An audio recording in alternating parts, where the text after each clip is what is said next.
Boom, boom, boom. February 14th. Happy Valentine's Day to Broncos country. Valentine's Day. Love is in the air. Love's Or in the air, is man. it? Or is it? Are we looking for some people, Tom? I mean, it's a happy day. Others, they get scared of this day. We're going to take everybody through that and much more. Happy Valentine's Day. What's up, Broncos country? What's up, Tom? How we doing?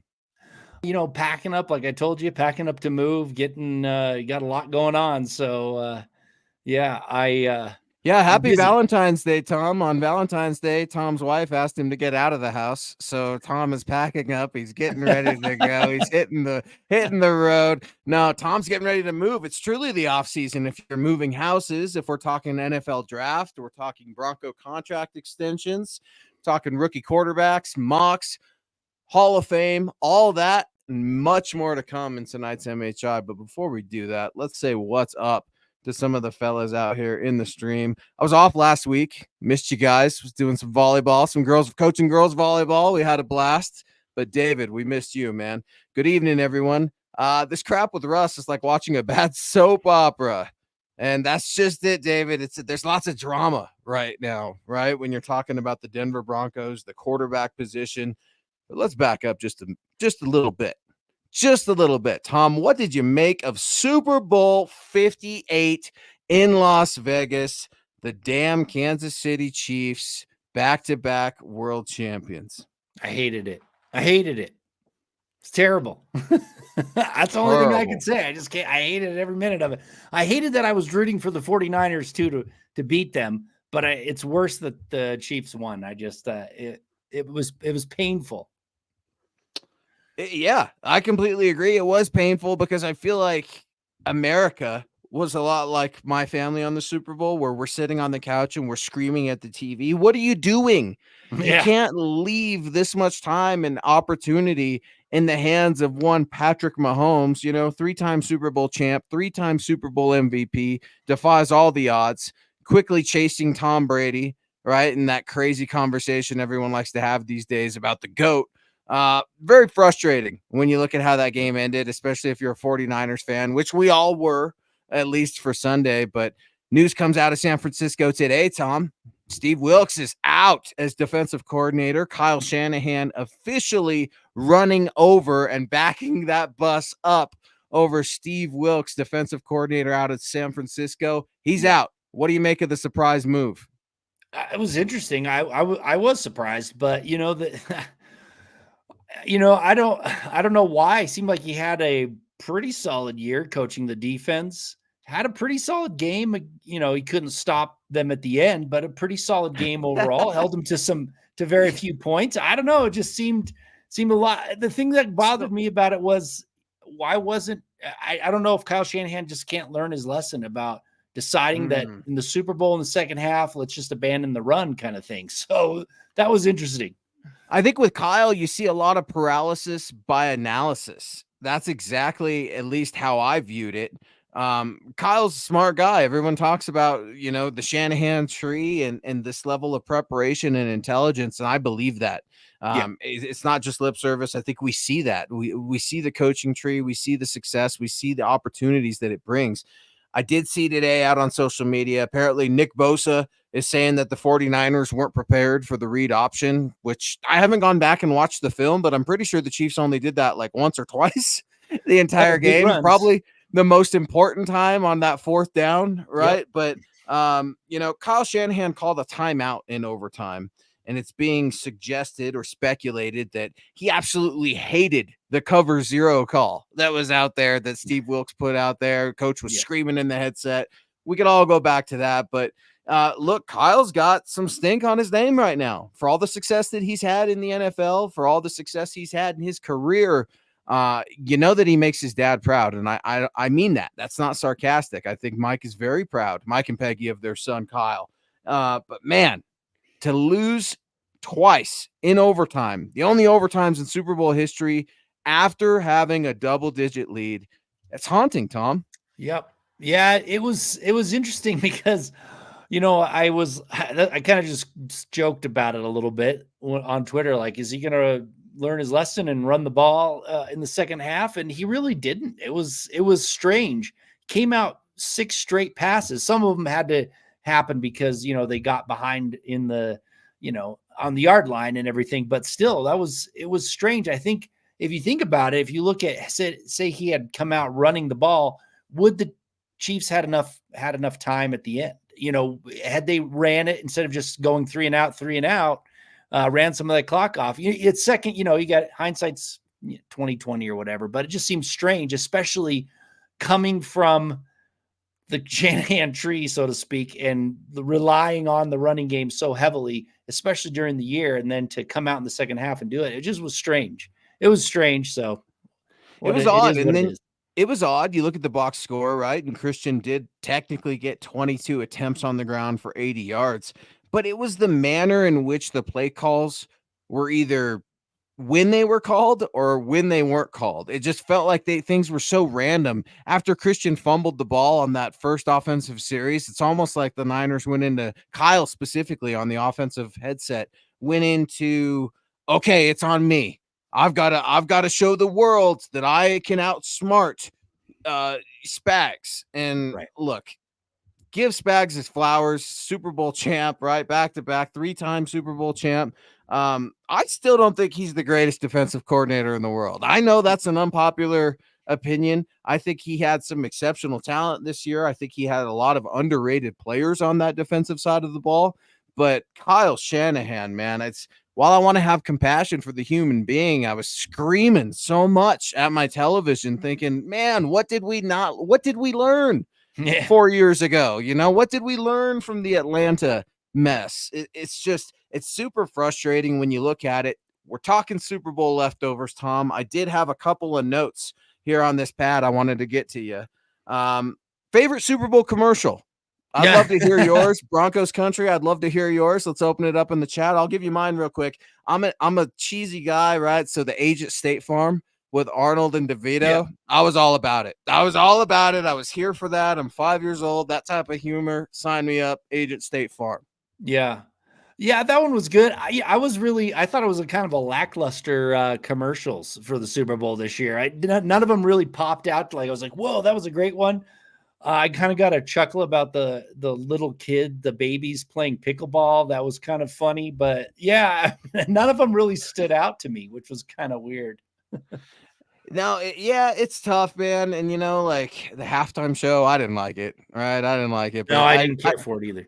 I don't think I really like any halftime show. Maybe it's just me. I don't like halftime shows, I think is where I'm at. I did like when it was Dre and Eminem and Snoop. And I mean, that I loved it. I absolutely loved all that, but I'm not in it for that. I know some people, they really are, but Lord knows I can't dance and sing like that. Look at David, Papa Bear coming in. Good evening, Broncos country. Luke, Tom, Dylan, and Diggins Scott. I am torn between McCarthy and Nix. I like them both. Hashtag Buckham, MHH for life, and Broncos for life. Yeah, David, that's a good thing. That's a good problem to have because, Tom, I see it all over social media, and I'm trying something new, folks, in 2024, right? New year, new me, everybody. Yay! I'm trying to be less reactive on social media, right? I'm trying to be a little bit more of an adult. So I think, David, your point right here, you can like more than one prospect, folks. It is okay. I see so much on social media, on X or whatever it is I got to say. Oh, no, I'm a JJ McCarthy guy. Bo Nix sucks. He sucks. I don't want him because I like blah, blah, blah. No way. You have to like multiple players. You have to be able to grade these guys. Sean Payton is in a room right now with scouts and his coaching staff putting together a plan on how he ranks these quarterbacks. Tom, is it okay to like more than one in the first round? Sure. Absolutely. Yeah, absolutely. I'll tell you to answer this really between McCarthy and Nix. For me, I'm looking at, I would say if they don't have an option, like if they're going to start their rookie at year one, like they're going to start the quarterback next year, I would go with JJ McCarthy. I think both have pluses and minuses, but I think he may be a little bit more ready to step in than Bo Nix to actually play. Really? In the NFL Why? level. Why? Considering their experiences are so different, I'm curious. And David, thank you so much, man. And Tom's talking about JJ McCarthy. liking JJ McCarthy, quarterback out of Michigan, a little bit more than Oregon's Bo Nix. And folks, Tom is obviously referencing the article up at milehighhuddle.com right now, in which ESPN draft analyst Field Yates has mocked JJ McCarthy, quarterback from Michigan, to the Denver Broncos at number 12. Well, to answer your question, I really don't. I mean, I haven't studied either one in depth or anything. I just remember watching Bo Nix, and I've said it in here before, like they're holding up the coverages for him. Like he didn't have to read a defense on his own. They had big signs on the sideline telling him it's cover 2, cover 3, whatever it was. And I just feel like JJ McCarthy maybe had a little bit more pro influence, with his coaching and how they played and things like that at Michigan. I don't know. That's just my initial impression. If they're going to start them year one, McCarthy's kind of maybe the safer bet. I don't know. And I like McCarthy too a little bit more. He's younger, so if you got to develop both of them, you've got more time to develop McCarthy, but it's a few years. So, quarterbacks are lasting a lot longer, so that's probably not a huge negative, but I am just kind of leaning towards McCarthy a little bit more than Bo Nix. Yeah, it's interesting because yesterday, PFF, Pro Football Focus, they're mocking Drake May to Denver, having the Broncos trade up. That's right. Sean Payton moving all the way up to number 2 with Washington. The Broncos would need to give up their number 12 overall pick, a 2025 first rounder, a 2025 second rounder, and a 2026 first rounder. That article is also up at milehighhuddle.com. And man, that's a lot of draft capital, right? Obviously, there's not player compensation in that projected mock draft. Drake May in Denver. How do I feel about that? It excites the hell out of me. It really does. I like multiple quarterbacks. I like Drake May. I've liked Jaden Daniels very early. He's my favorite guy. I'm not sure. Man, I'm thinking he's going to climb up people's boards a lot after this combine here in a couple of weeks. We're going to get a lot better of an idea of which teams like who. I know Scott's on the hunt right now, Nick too, right? The Falcons, the Raiders, the Vikings, all teams looking to move up. Just one of those teams in the top 10 right now. I think it's the number 8 overall pick with Atlanta, Scott, if I'm not mistaken. But it's just like, come hell or high water, Sean Payton had damn well better draft a quarterback in the first round, Tom. Broncos country is ready. They need it. Yeah, and the problem with it is, with all these rumors about teams needing to move up for a quarterback, that's just going to make it harder to move up. They're going to have to offer more, I think. You're going to have competing offers. Where in a year where, there isn't a lot of need for quarterback in the top and there's not a lot of, maybe a few options, you maybe not you can get away with trading less, but that's the problem. Do the Broncos have enough to move up right now versus other teams out there that can move up as well? So it's going to get real interesting. And I just don't know. I mean, I saw someone say that the Broncos are going to move all their chips in, they're going to move them all in this year. And I just there's not a lot of chips to work with is the problem. It's tough, right? Because you're not at a point as an organization where you can take any risk. You've already taken so many risks. It's time to pay the piper. Just like our guy Mike is always in here paying us love, support, generous time. We really appreciate you, Mike, because Lord knows we need it. Pray for the Kansas City Chiefs fans involved in today's shooting at the Super Bowl championship. Yeah, folks, I hate to break any news. Hopefully everybody's seen this, something we don't like talking about, something no one wants to experience or see. But obviously 10 to 15 people were injured. At least one person was killed in today's shooting at the Kansas City Chiefs victory parade. And thoughts and prayers with those who have been affected. It's something that you hate, Tom. I'm speechless. I'm tired of this becoming a norm. And Michael, we really appreciate you leading the campaign for thoughts and prayers out there to everyone in Chiefs Kingdom from Broncos country. Yeah, it's a sad thing. Anytime this happens, it's extremely sad. And, there's I don't even know what to do, right? Like, how do you fix this type of thing? There's a lot of issues that, political and everything else. It's just a sad situation all around. And anytime this happens, it's extremely sad. Yeah. And, that's why we enjoy sports, because we try to get away from some of these serious things in life, right? And then these tragedies happen in a place where they shouldn't, because it's supposed to be a sanctuary. It's supposed to be an escape. And I know Yep. that's how we feel about this show. And I know that's why we're so privileged and blessed that y'all support our show and allow us to bring our lip flapping every Wednesday night at 6 p.m. Mountain here on MHI. He is Thomas Hall. I'm Luke Patterson. Reach out to Tom on X at Thomas Hall NFL. Yours truly at Luke Patterson LP. News in Broncos country, or Broncos land, as John Elway would once say. And you know what? Real quick, speaking of John Elway, Tom, I don't know if you heard, right? Wood got in a little trouble with Broncos country. Supposedly, they didn't like him handing off the Lombardi trophy to the Kansas City Chiefs. What say you, Tom? Yeah. Well, I mean, it was already in the works, right? So it's kind of got stuck doing it. And he even came out and said he'd rather hand it to the 49ers, but you got to do what your job is. You've been tasked to hand the trophy to the winner, and that's what you did. And I think it had to do with the anniversary of the MVP or something like that. I think it was him and Larry Zonka, 50th and 25th, something like that. I can't remember exact why they were doing it. So they were chosen to be out there. So, you got to do your job and go give it to him. But I'm sure it did not sit well with him, and a lot of Broncos country it didn't sit well with. But for me, I mean, they won. Kudos to them. I hate it. I hate that he handed them the trophy, but that's the way it goes.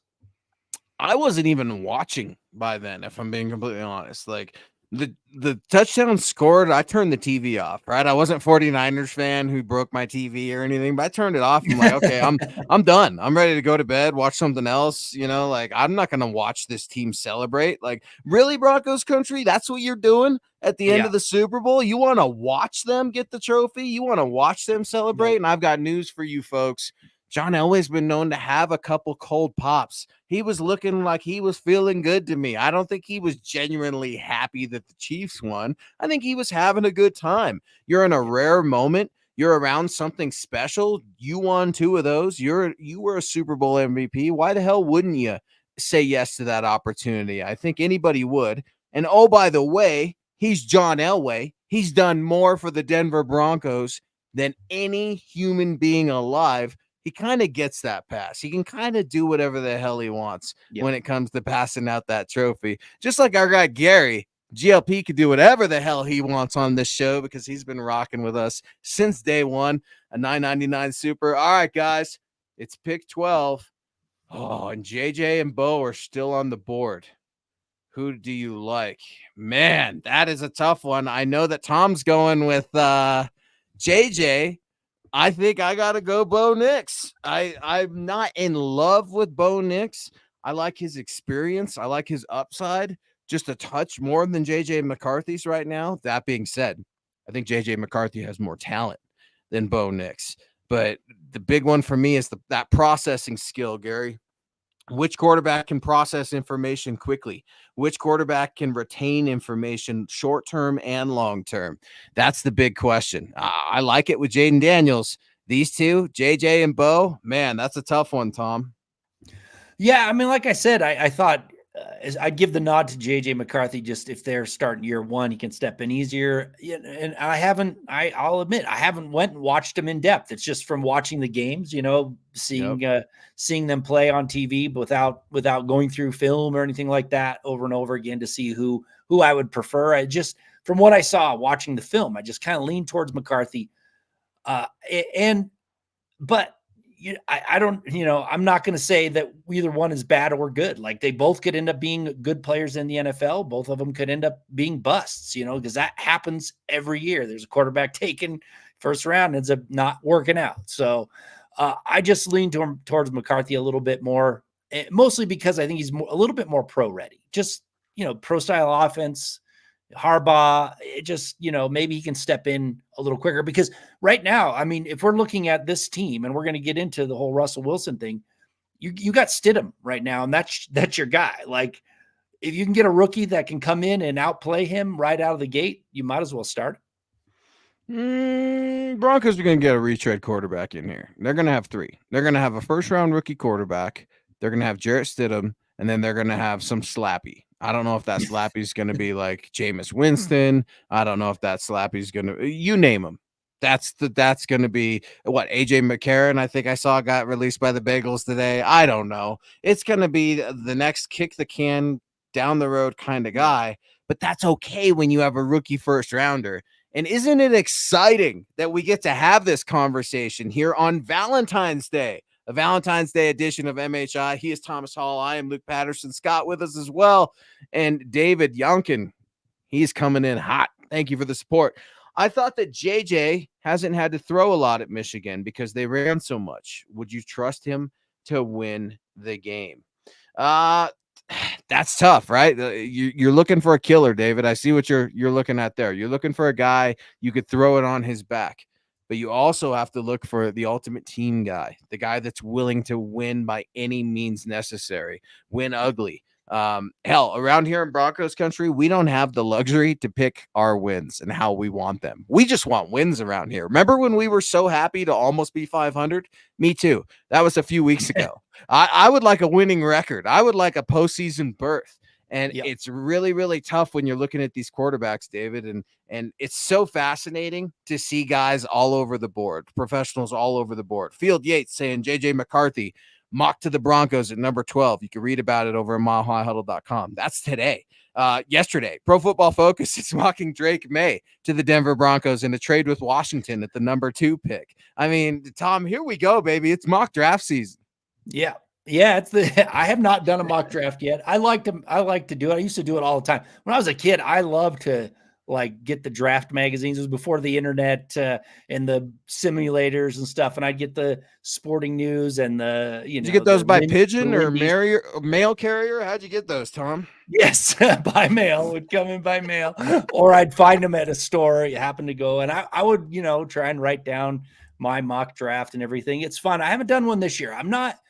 I'm not into it as much as I used to be, but this is the season when nobody does the draft like the NFL. It's an exciting time. There's always this hope that something big is going to happen. And your team, the Broncos are our team that haven't gone anywhere in the last 7 years.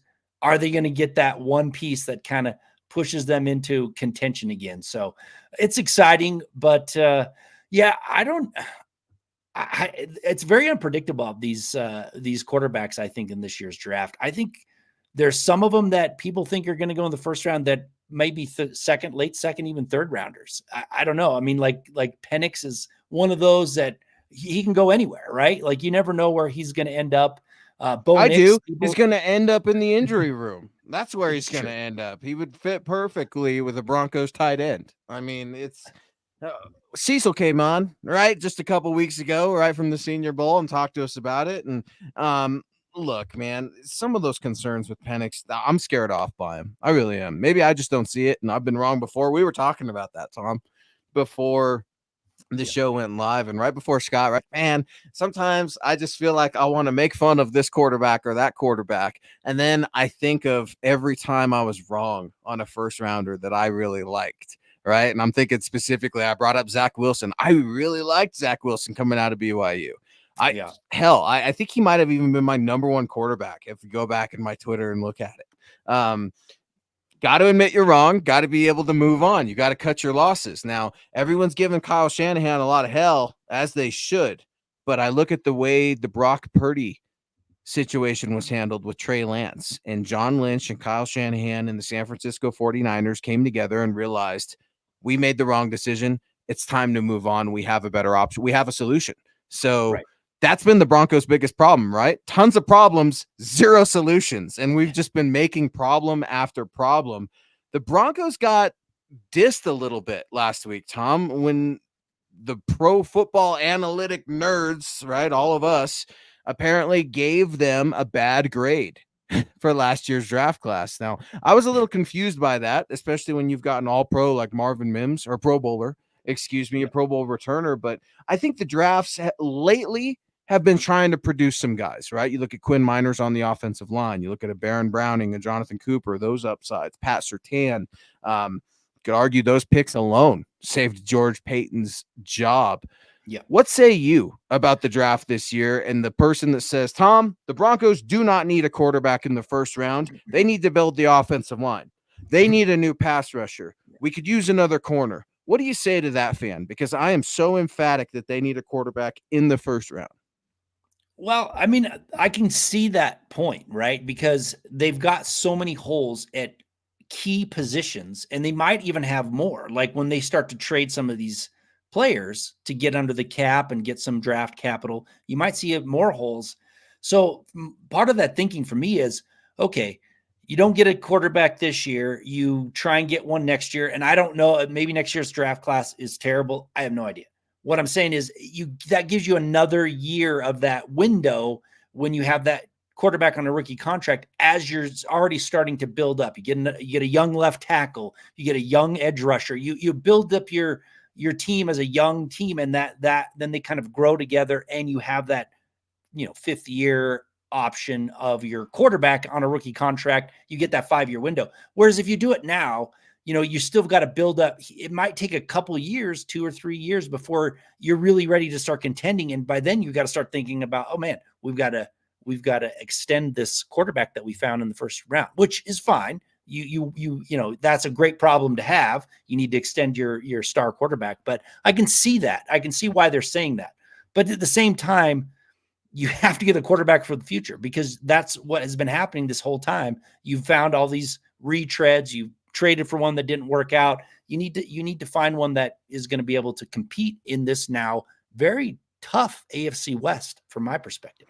That's just it. And I said it on my social media after the Super Bowl. I'm like, anything less than drafting a first round quarterback is kicking the can down the road, because you're in the AFC West, because you have to play the Kansas City Chiefs, who are going nowhere. They remain atop of that mountain, and I absolutely hate it. But that's what you get when you get this head coach and this quarterback who have seemingly figured it out. The rest of the pieces are starting to come back together. There's even a rumor out there, right, that Eric Bieniemy might be coming back as offensive coordinator to the Kansas City Chiefs, a move that would make a lot of sense.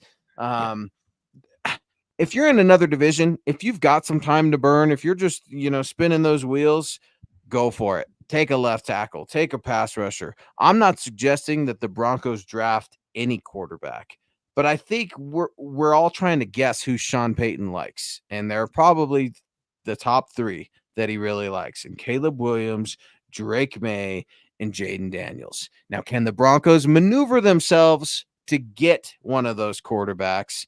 A lot of the experts seem to think so. At least every day there's a new mock draft coming out, Tom, saying which Broncos quarterback is going to be the future in this draft. And it's fascinating. I think it's exciting. I don't get mad about somebody that likes a quarterback that I don't, or want to shoot a guy down. Even Penix. It's exciting to have these conversations, because I think we're starting to believe that this is really going to happen. Yeah, I mean, we'll see. And then the problem is, if you risk it all to move up to get your quarterback and he doesn't pan out, man, you're in a lot of trouble. It's one thing to have been bad enough that you're sitting there at 1, 2, or 3, and you get to your choice. But the Broncos have to make the decision. Do they love a quarterback enough to go and get him? Right. And then we've seen it. We've seen it happen plenty of times. Robert Griffin III, there's plenty of quarterbacks that have been traded up for. Trey Lance that didn't pan out. That's gonna be the for me. You better hit. That's all I got to say. If you're going to trade up and go get your quarterback, it better be the right guy, because the Broncos are already in a hole with draft picks and salary cap. So you better hit on it, because if you don't, man, it's going to be a decade before you see a winning season. Oh, and the Broncos can't afford that. Mike Edel coming in with a very generous $10. Thank you, Mike. Saying, hey, Thomas and Luke, great show. JJ makes me nervous with his former coach Harbaugh at the Chargers. Also seems like Crazy Jim has really been pimping him. Go MHH. Go MHI. Oh, man, Mike. That's interesting. What do you guys make of the JJ McCarthy and Harbaugh maybe in the same division? I don't think Sean Payton would be very happy about that. Now, do I think that would automatically exclude JJ McCarthy from the Broncos quarterback exploration, hunt, search, whatever it is. No, I think you have to be willing to turn over every rock, look under everything in this search. You have to get this right, and you have to get it right now. There will be other opportunities later, but if you trade up and get rid of those opportunities, you had damn well better hit. And that is why Sean Payton was brought here. This has always been the plan. It's always been the plan to get rid of Russ and have Sean Payton come in here and finally draft the Broncos franchise quarterback. Look, Mike, I think he's an excellent prospect. I like JJ McCarthy. Would I be upset if he came to the Broncos?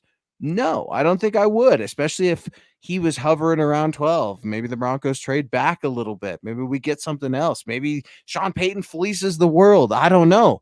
But if there's a guy that thinks he could do it, it's Sean Payton. Yeah. Well, I'm not really sure why you would be nervous unless you think that Jim Harbaugh knows he's not going to pan out and he's trying to get people to he's trying to drum up some some trickery there. But for He's me, a snake. I think the Broncos, they'll trust their evaluation of JJ McCarthy and they'll take him if they like him. It really won't matter. I think once they're in the division together, all bets are off. They're not going to, McCarthy's not going to take it easy on Harbaugh because he was his coach or anything. So I don't really worry about it. I worry that if he's not the right guy, I worry that he doesn't have the skills in the NFL and he's going to be a flop. That's what I worry more about than having someone in the same division. In fact, it might even make it more important for JJ McCarthy to go out there and beat his old coach. I don't know. But I don't know why other than Harbaugh liked him as a player and a person, like he's out there trying to drum up more, draft business, so to speak, for him. Other than that, I'm not really sure why he's saying some of the things he's saying. Because he's a weirdo, dude. Jim Harbaugh is a weird dude. I've been saying it for years. He is a weird dude. He knows football, but man, when you look at some of the things that he's done as a head coach at Michigan or college and recruiting and stuff like that, I shake my head as a grown man and just think, what are you doing? Phil McLaughlin, our guy coming in here. What's up, Phil? Really appreciate all the support, man. Hopefully you're doing well. Happy Valentine's Day, Broncos country. Good evening, Thomas, Luke, and Deacon Scott. I see that we signed Jonas Griffith to a 1-year deal. Do you think he's a replacement for Josie Jewell? Hashtag Buckham, MHH for life, and go Broncos. Phil, appreciate you so much. Phil, getting us back on track, right? We're quarterback daydreaming over here. I'm talking a bunch of crap about AFC West opponents and head coaches. Jonas Griffith today, Tom, right before a couple hours, right before we got on air, signed a 1-year, $985,000 deal per Mike Kliss to return to the team. The only problem, he suffered 2 season-ending injuries and hasn't played since 2022. Is this a depth move or is this replacing Josie Jewell? Like Phil has asked that question. Well, from my perspective, it's depth, right? Because you can't rely on him to be healthy, unfortunately. So you can't rely on him to be that starter. Yes, he was penciled in to be the starter. In fact, he was going to be the starter. Then he was lost for the season because he got that knee injury. So they did like the past regimes have liked him. I think this, what they're paying him, I think it's a good for depth special teams, but you can't rely on somebody that has not been able to be on the field for the last 2 seasons for any, significant amount of time. I think that they are hoping Drew Sanders is that replacement for Josie Jewell. They drafted him in the 3rd round for a reason. I think they hope that he can make that step. But yeah, I think it's a depth move, especially for what they paid him. I mean, they got him for what, $980,000 or something like that for a year. Good special teams guy. You can't rely on him. So Drew Sanders better be the replacement for Jewell from my perspective, before Jonas Griffith. Jonas Griffith is an athletic specimen and a freak. He is like, when you watch that man, you're like, dude, this guy, there's something about him. I can't wait to see him play. And then bad luck happens, snake bitten, whatever. I mean, he was like the only guy that was, him and Tim Patrick, right, immune from the good luck health bug this year over at Ventura Health Training Center, right? Like those were the only 2 guys. I'm being facetious, but no, I think it's a depth move. I'm okay with it. he Yeah. reminds me a lot of just like a thoroughbred that is just like he's so athletic, he's so intense, he's so like Von Miller, right? Remember when Von Miller was all beasted up and he put on weight and was looking like a pro wrestler even, right? But there's too much muscle. There was too much there. His body didn't wear right. He didn't carry it right. I wonder about that with Jonas Griffith sometimes because the guy he's a workout warrior. He's dedicated to his craft. Bad Yeah. luck. I don't know. It's tough. Phil coming in back to back. What's up, Phil? Thanks, man. Really happy to read that Tom Jackson is presenting who? Who's this guy? Tom? I love that pick, man. Randy Gradishar at Hall of Fame. Dude, Tom Yeah. Jackson, Randy Gradishar, Thomas Hall. Talk to me, man. This was something right before we went on air. I'm like, dude, I've been saving this conversation for you also. Randy Yeah. Gradishar in the Hall of Fame, baby. Here we go. Well, first of all, I love the Tom Jackson presenting him pick. That is amazing. I love Tom Jackson as a player and as an announcer. I think he's going to do an amazing job at presenting Randy Gradishar. I'm looking forward to it wholeheartedly. This is an amazing day. I mean, the day that he actually got the vote, because if you watch the vote, two seniors or one senior and one coach contributor didn't make the cut. So it wasn't the rubber stamp that we all thought it was going to be. They didn't make the cut. They're not in the Hall of Fame. Randy Gradishar did. So it is a huge day for Broncos fans. It's fine. You finally got somebody from one of the most iconic defenses of the past, Orange Crush, one of the best defenses that was out there in history, into the Hall of Fame. One player, finally. It's a big day. It's a really big day. And it's deserving. I mean, he's deserved it for a long, long time. Should have been in a long time ago. One of the better inside linebackers of all time. He ranks up there pretty high with many of the greats. So I'm happy that he's still here with us and able to enjoy it. His family's able to enjoy it. And it's going to be I think it's going to be a great introduction speech. It pissed me off in the Super Bowl when it showed like his picture of his playing days with all the other finalists, right? And his picture was in black and white. I'm like, leave it to the NFL to snub him somehow, right? Orange Crush, you can't even put that color, the orange jersey in there. I mean, for crying out loud, folks, it's Randy Gradishar. I mean, the man pretty much invented the sack, right? Like that's where we're at. No, super, super cool. Wanted to bring that up. Phil, thank you so much, man. That's some good news on this Valentine's Day. We want to give love. Let's give some love to Randy Gradishar, man, because it's time we put that official stamp on that man's name, right? And we need to immortalize that man's game. So cool. Got to see him at training camp. I know you missed him by just a day or two last year, Tom, but got to see Randy as well as the rest of Broncos country out there, man. And Tom, your work in getting these guys in the hall, man. You're seriously a champion in Broncos country. Y'all owe Tom a little bit of respect for some of that effort. Look at the man's hoodie. David coming in here, a $4.99 super. You got to move up for a quarterback, hit on him, or be in a hole for the next 3 or more years. David, that's exactly it, man. And as I'm reading this, I'm thinking about one of Kyle Shanahan's interviews heading into the Super Bowl. I mean, it took him 4 years to get back, right? They had Jimmy Garoppolo. They thought they'd be going back with Trey Lance, and then it's Mr. Irrelevant, Brock Purdy, leading them to the Super Bowl. I mean, that's how crazy things can be. The Broncos have to hit. You're exactly right, David. I think that Sean Payton has an idea. I think he's formulating a plan, and I think there are probably 2 to 3 guys he really, really likes. Maybe 1 or 2 of those guys would surprise us. I see in the chat right now, some folks are saying Jaden Daniels isn't a Sean Payton guy. And that argument, you can definitely have that argument. I think you could have that argument with just about any quarterback prospect or draft prospect coming out of college. The beauty is trying to find the guys that are willing to adapt, that are willing to grow, that are willing to advance their game. Those are the guys that truly make it in this NFL. Yeah. And, the thing of it is what would have happened to, if 49ers had missed on Trey Lance, but didn't find Mr. Irrelevant, because that is luck right there. They lucked into that, and that's why they're back in the Super Bowl. So like I said earlier, if you trade up or whatever, if you're taking the quarterback, you can't miss. I disagree. That's not luck. I think sometimes you try. There's some luck involved, Tom. You got me. You got me. Thomas Hall, folks. He got me. There's some luck involved. And here's what I mean. Yeah. Right? You try to, and I joke with you all the time. We give each other zingers back and forth, right? I'll be like, Tom, give me your bet. And you kind of hedge your bet. Well, so do the Shanahans. They like to hedge their bets too. What do I mean by that? I'm thinking about Mike in Washington, right? With RG3 and Kirk Cousins. Obviously, different situation when you look at the San Francisco 49ers, but the more darts you're throwing at that board, right? Maybe one of them you do stumble into a little bit. But at a certain point, Tom, to your point, it's been expensive to make a lot of those moves. It's been expensive to wait and try to get other guys and free agents in and wave goodbye to others. I mean, is the leash shortened for Kyle Shanahan and John Lynch over there in San Francisco right now? I mean, the owners, they're kind of looking at it a lot like the Broncos ownership of, okay, here are the chips. We're all in. Do something. They have yet to get that ring.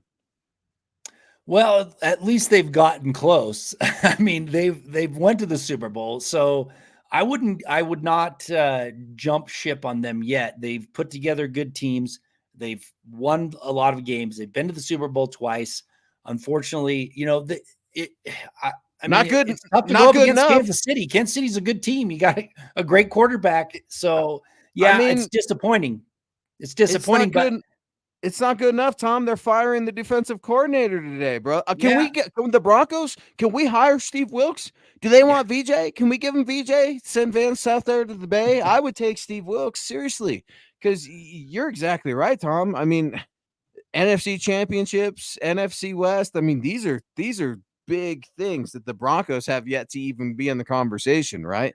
And all of a sudden, we're just wanting to throw some guys, kick them to the side of the road. I saw an interesting thing on X before we hopped on, Tom, and it was saying maybe Mike Vrabel would be interested in a San Francisco 49ers defensive coordinator position, considering the last two defensive coordinators for the Niners, with the exception of Steve Wilks, have gotten head coaching positions in D'Amico Ryans and Robert Saleh. What do you think about that? What do you think about Mike Vrabel to San Francisco? I would love him here in Denver, right? Hell yeah, Tom! Yes, let's go. I am not a Vance Joseph fan. I know there was a win streak where people are jumping back on the bandwagon. I've never been a big fan of Vance Joseph. I would take, Mike Vrabel's a great choice. I think on top of it, he's been a solid head coach. I know they let him go in Tennessee, but he has been a pretty solid head coach. You take that type of experience, that type of knowledge, that type of game day preparation, that type of getting players in the right position. I would, if I were the 49ers, why not hire him? I don't know who they're going for, but why not? I'd pay him in Copenhagen and Kurtzworth, because that man is absolutely a man that I want in the building, a coach in the building. No, remember last year when I was telling you, Sexy Rexy, he's my guy. I want Rex Ryan. And then you in Broncos country had told, well, hang on a second. That's a big personality. You already got one, right? You love Luke. You love Sean Payton so much. You already got a big personality. Do you really want to turn this into a circus? Do you want to turn this into Hard Knocks? Yeah, I do, because there's still a possibility that the Broncos could still be on Hard Knocks. Rex Ryan got turned down for the Cowboys gig, right? Mike Zimmer, defensive coordinator down there in Dallas. It's going to be interesting to see how this. Yeah. I like Mike Zimmer as a defensive coordinator. I think it was a great choice for the Cowboys. Great. I think great is a little great. I mean, you look at how he left the Vikings, and I'll stop you right there. Great. Now, historically, has Mike Zimmer done and had success and done some good things in this league? Yes, specifically with the Cincinnati Bengals. But since then, Tom, I got a problem with Mike Zimmer. I mean, I know Coach Prime liked him. He's hovering a little bit in Boulder, but come on, Mal. Yeah, I mean, not a great head coach, no, but I think he's a solid defensive coordinator pick for the Cowboys. I really do. I think he'll do okay there. Now, will he get the Cowboys over the hump? Probably not. He's not going to get them into the Super Bowl contention, but there's something wrong. I think that's more Jerry Jones than the coaches really meddling and whatnot. Although, but the coach is a big goof too. You know, he's a big lump of potatoes, that McCarthy. Bill Belichick is going to be going to Dallas next year, right? In 2025, we're going to get there. Here's what I think. I think that conversation is going to be Jerry's baby all year because he gets to fall back on that. I think he put those little teasers out there like, oh, I think it'd be great to work with Bill. And I have all the faith in the world in McCarthy and Dak. And it's like, no, you don't. You just took out an insurance policy on all of us in the media, fans, speculation, because the second that McCarthy loses the game, the second that something controversial happens in Dallas, people are going to bring up Belichick. And you watch, it's going to happen. ESPN, Fox, they're already sinking their teeth into it. It's Valentine's Day. Turn on one of the major outlets. They're still talking about the Dallas Cowboys. Yeah. It's crazy, though, Tom, because I'm like you, man. Vance Joseph, fine. He's a nice guy. He's a decent coordinator. I would still really like to upgrade at the defensive coordinator position, and that's probably my biggest concern, other than quarterback, is that Sean Payton's okay with Vance Joseph. He's fine with it. And it's like, no, you had Rob Ryan for all those years, and you're okay with Vance Joseph? Yeah. I'm not okay with it. I don't know why he is. I don't know why he's giving him another shot, because the defense didn't get better. I think it had a stretch where it was better, but it wasn't great. Jeremy Shawn's coming in. Love the Jim Leonard hire. I do too. When they lost Christian Parker, Jeremy, I was a little bit kind of like, why are they letting Christian Parker out of the building? Right? Like he seemed like he's an up and coming coach. He's going to have more opportunities later. Why are they letting him go so easily? Then they got Jim Leonard, which I really like. I mean, and he has a little bit of ties to Denver as well. So, yeah, Jim Leonard here, man. Jeremy, Tom, Scott, I've been living on a rock, right? Like I'll do some scouting, but I'm not a huge college football fan per se. I had no idea that Jim Leonard was defensive coordinator for the Badgers up there in Wisconsin. I mean, the last 6 years, that's what he's been doing. Prior to that, he was the DB coach up at Wisconsin, and 2012, right? He's with the Denver Broncos. He was an undrafted safety, if memory serves. Yes, safety, yeah. In 2012, that's right. 2012, Tom, that has to be Josh McDaniels era, right? No, that was John Fox. He came in and under John Fox in 2012. Yeah, and he was the punt returner when John Fox was worried that I think it was Trenton Holiday was going to fumble. So Jim Leonard would go back there and catch it, sure hands. And that was John Fox brought him in.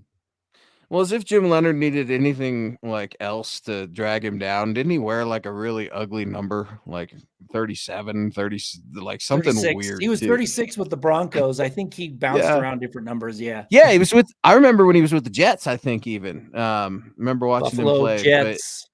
Yeah. He got around. Yeah. Yeah. Well, welcome back to Denver, man. Coming into Denver, Jeremy's exactly right, man. Maybe an under the radar prospect, because that's something else. I mean, Sean Payton needs to develop coaches too, assistants specifically, because when these guys in theory have success, they usually get promotions and become head coaches, and then there are holes to fill. Say what you want about Kyle Shanahan. He's been able, and John Lynch, to fill some of those holes. They've been able to develop some guys. Now, some guys haven't worked out, right? I'm thinking of Scangarello. I don't even know where he's at these days. Rich Scangarello. I know he's college.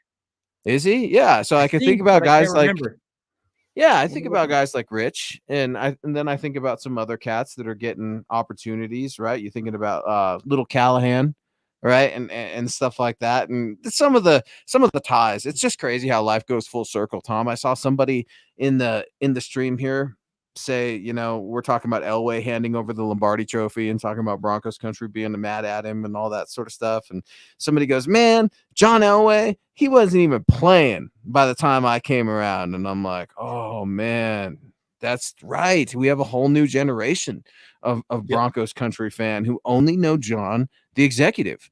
Only know John on the Segway on YouTube, good for you, bud. All those those great little things, right? I mean, John's a treasure. He is the Duke of Denver for a reason.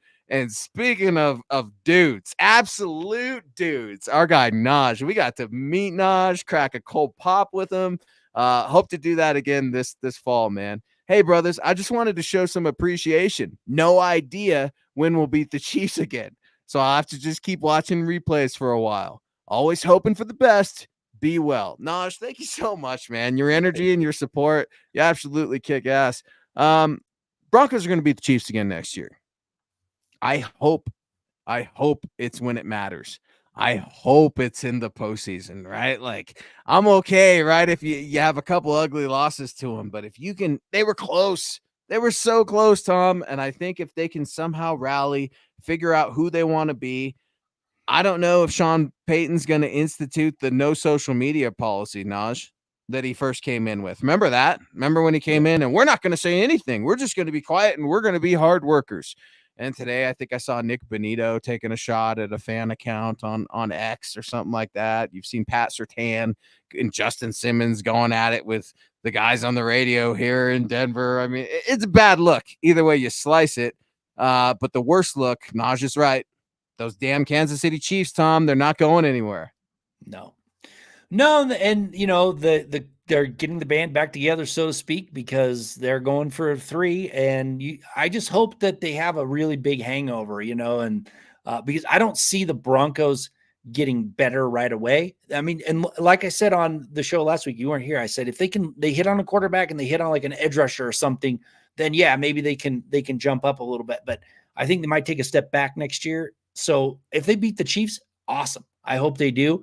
And I hope the Chiefs have a hangover from the back-to-back Super Bowls and the Broncos can do something with that. It'd be great. But I don't know, like Naj said, watching replays of old games from when I remember as a kid and everything is a heck of a lot more fun than watching them right now. Yeah, and those damn Kansas City Chiefs, right? Hopefully, maybe we can pray. Let's pray for a breakup. All right, that can muddy the waters out there in Kansas City, a public breakup, like, I don't know, between a famous pop singer and one of the best tight ends in NFL history. That might muddy the waters a little bit. Look, I think Andy Reid and Pat Mahomes have somehow found out a really good way to operate not only the team, but distractions. I mean, Pat Mahomes, I can't imagine the amount of distractions that guy has. And I'll be honest, I think he's an idiot. I think he's kind of a punk. He's damn sure one of the best quarterbacks I've ever seen play. Now, I don't think he's a bad guy or anything like that, but he drives me crazy. I think he's kind of a punk.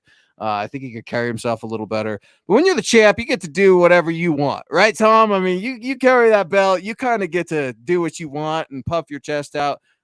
He's one of the hardest workers for sure. But you do wonder. I mean, like with every dynasty, with every rise, eventually comes a fall. And Broncos country, we've experienced that fall for a long time. I mean, we were almost, right? We weren't the back-to-back champs or anything like that. But remember when the Broncos ran this division? Maybe some of you weren't alive when that happened. It actually did, where Payton the sheriff owned these Badlands, and the Broncos need to get back to it. Yeah, I mean, hopefully it's not a situation where you see, the New England Patriots reign. Hopefully it's short-lived. The Broncos get back on top and, the Chiefs fall back for some reason. But yeah, I mean, I think Pat Mahomes you were talking about Jim Harbaugh. I mean, he's just a weird guy to me. I don't know, but he can play football. He's a great quarterback. I mean, I'll give him respect for being a great quarterback because that's what he is. Yep. But I hate that he's in the same division as the Broncos for sure. But the Broncos, maybe they find their quarterback and they can compete going forward. That's what you got to hope for, right? You got to hope for, that John Elway or that Peyton Manning, somebody that can bring you back into relevancy. Well, and I think the pressure just went up for Sean Payton. It didn't go down where it's like, oh, well, yeah, you're playing against Pat Mahomes, Sean. What can you do? No. This franchise traded for the rights to have Sean Payton because they believe this man can beat the Kansas City Chiefs. They believe the Broncos can become the best team in the NFL. And that excites me. Now, whether or not that's going to happen, that remains to be seen. But, thank God the Broncos have an ownership group that are willing to invest in this team. That's one thing you can say about the Walton Penner ownership group as we start to get to know them, right? Where it's still it's not a transition, but the fan base, the ownership, it takes time, right? For everybody to get to know each other before the fans can say, we love the Walton Penners. And before the Walton Penners can say, we love Broncos country. But they're putting in the work. And I absolutely like that because not all owners are doing that. And that's one of the reasons why I'm not super high on the Chargers right now. I don't think that they're going to be anything to be afraid of. I really don't. Michael Rinquillo coming in here real quick. Great show tonight, Thomas and Luke on the Mile High Insiders and Go Broncos. We've been wrapping Super Bowl leftovers. We've been talking Broncos quarterbacks in the draft. Little bit of Russell Wilson and Sean Payton. We've addressed that, right? Toothpaste isn't going to go back in the tube. Those two cannot coexist. But Tom, Valentine's Day, right? Do you have any Valentine's Day do's or don'ts for anyone out there, right? It's 7:00 Mountain right now. Some folks are getting ready for a big date. What's a Thomas Hall do and a Thomas Hall don't on this special Valentine's Day? I love watching the movie Always. Like my wife and I do it most of the time on Valentine's Day. It's it's from the 80s. Always. It's a great movie. It's kind of a romance, but it's just a great movie. So that's a definitely do. If you haven't seen Always, watch it with your significant other. It's a cool movie. It's fun. It's great. Good actors in it and everything. I don't know. Don't be an idiot, I guess. Don't do something stupid on holiday on Valentine's Day, Yeah. That's the only thing I have. Don't get drunk and drive or something like that. Yeah, no, that's a given, and sometimes it needs to be said though, right? Because there are a lot of foolish choices out there. I would say a do for sure, man. Like I would say I think flowers are a do. For me in our house, it's a do. Like I look forward to getting up in the morning, get my wife some flowers, get my daughter some flowers. I like having flowers in the house. Hell, the dogs like having flowers in the house. They're going around, they smell the flowers and stuff. I think that's a good do. A don't. I will tell you the worst don't or stay away from this on Valentine's Day. Don't make your significant other do the dishes, right? It's one day. It's one day. Do them yourself. Get them done. Leave them for tomorrow. Get them done the next day. They can wait. Dishes can wait just one evening. Have a decent time, whatever that is. Spend some time with your significant other, your family, friends. It's not just a couple's day. But yeah, dishes, man, I hate that, Tom. Dishes can wait. Don't do the dishes on Valentine's Day. I'm with you. I don't like doing the dishes at any time, but go let them sit, have some fun, enjoy each other, I guess. Look at Dave coming in here with his Valentine's Day don't use your ex's name. Yeah, that's that's a good one. And the Todd's coming right back in here doubling down. Don't give her sister compliments either. Yeah, that's no, yeah, some do's and some don'ts. And then obviously we're having a light, funny moment, right? But thoughts and prayers to everyone in Kansas City out there and the tragedy that unfolded today as we start to learn about some of the aftermath. And it's crazy times, folks. We need to take care of each other. We need to be more patient with one another. We all have our opinions. Lord knows I do. But first and foremost, I think compassion goes a long way, Tom. It's something that I've learned in my life. Instead of trying to judge, instead of trying to react, try to show some compassion to those that need it. Lord knows I've needed it in my life a lot of times. I still need it. And it's always those that are patient with me and compassionate that I appreciate the most. Yeah, absolutely. And you see it all the time. Like they use it as a tactic for whatever their, beef is or whatever. But, let's show some compassion first and then, later get into your side of the political aisle or whatever it may be, I guess. Yeah. Yeah, and that's coming, right? It's that one of those years. So let's really lean into this sports thing. Let's really lean into Wednesday nights here on MHI where we don't cut others down. We build them up, man. It's one thing I really like about this show, Tom. We always celebrate people's success. And sometimes it's our own, sometimes it's our friends who get promotions, sometimes it's our friends who, need thoughts and prayers. That's what this show does, man. So if you need anything, please reach out to us also on X. You can follow Tom at Thomas Hall NFL, yours truly at Luke Patterson LP. If you'd love to have a conversation about the draft, about football, or just about good old life, you need to say hello, DM us, slide into the DMs, as the kids would say, right? I don't know, Tom. I'm in my 30s now. I probably shouldn't be trying to keep up with those kids, but it's been a fun Valentine's Day edition of MHI, man, as we're trying to figure out, is Sean Payton in hot pursuit of love with a new rookie quarterback? Is he going to try to mend fences with Russell Wilson, or are we going to kick the can and rekindle an old flame in Jameis Winston? That remains to be seen. Well, one thing that I would say pretty confidently is there's not going to be a rekindling of the Russell Wilson and Sean Payton marriage. I just don't see it happening. I know that they're talking about it, they're throwing it out there that it can be a restructure and he'll stick around. I just don't think they can coexist. I don't see it. And I think if Russell Wilson wants to go rekindle his career, if he can, it'd probably be best to move on. Yeah, that toothpaste isn't going to go back in the tube. Russ doesn't like Sean. Sean doesn't like Russ. It is what it is. It'll be interesting to see where Russell Wilson ends up. Again, those reports out there for me and Rappaport that the Broncos are keeping all options on the table at quarterback, including the possibility of reopening with talks with Russ about restructuring on the table. Of course, that's going to happen. It's to be expected. I don't think we're breaking any news, but look, Russ isn't going to be a Bronco. We know that. He knows that. Naj, I see you in the chat. Look at my guy from CSU, Holker, as a tight end, man. Maybe a potential steal for the Broncos, a project, but lots of good players to be had in this upcoming draft. He is Thomas Hall, Scott Kennedy on the 1s and 2s. I'm Luke Patterson. Thank you guys so much for joining us. Head on over to the mothership at Mile High Huddle. Give us a follow. Reach out to Tom at Thomas Hall NFL. Yours truly at Luke Patterson LP. Reach out to Scott at Scout Kennedy. Broncos for Breakfast will be back in the morning. You can catch all of our friends every 6 p.m. Mountain show here on MHH. Broncos country, here we go. This is the way. This is the way.